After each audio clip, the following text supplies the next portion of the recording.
రేపటి నుంచి 10వ తేదీ వరకు ఎల్బీ స్టేడియంలో తెలంగాణ కేసరి 2026 పేరుతో మల్లయుద్ధం పేరుతో కుస్తీ పోటీలు నిర్వహిస్తున్నామన్నారు PCC working president Anjan Kumar Yadav. ఈ కార్యక్రమానికి మంత్రి వివేక్ వెంకటస్వామిని ప్రత్యేకంగా ఆహ్వానిస్తున్నట్లు తెలిపారు.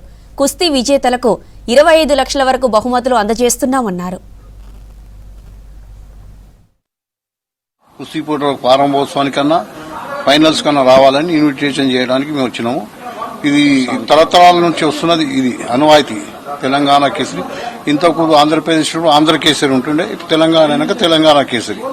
ఇది ప్రముఖ నగరంలో ప్రఖ్యాతిగాంచినటువంటి కొత్తదాస్ గారు, అదేవిధంగా విజయ్ కుమార్ యాదవ్ గారు, బుల్లెట్ రాజు గారి జ్ఞాపకార్థం ఈ యొక్క టైటిల్, వారి మెమోరియల్ టైటిల్ జరుపుతున్నాం. అనేక తెలంగాణలో ఉన్న అన్ని వర్గాలు అందరూ కూడా పెద్ద సంఖ్యలో పాల్గొని పార్టిసిపేట్ చేసి బహుమతులు పొందాలని మేము అందరికీ విజ్ఞప్తి చేస్తున్నాం. సందర్భంగా తెలంగాణ రాష్ట్రంలో ఉన్నటువంటి మల్లయోధులందరూ హాజరై ఈ కార్యక్రమాన్ని విజయవంతం చేసి, అదే రకంగా బుల్లెట్ రాజు గారి పేరును గాని, అదే రకంగా విజయ్ కుమార్ గారి పేరును గాని, కొత్తదాస్ గారి పేరును గాని ఈ సమాజానికి మళ్ళొకసారి మల్లయోధుల రూపంలో పరిచయం చేయాలనే ఉద్దేశంతో వారి పుత్రులైనటువంటి రఘు గారు, ఆదిత్య గారు, ప్రసాద్ అన్న గారు సంయుక్తంగా ఈ కార్యక్రమాన్ని ఏర్పాటు చేస్తా ఉన్నారు.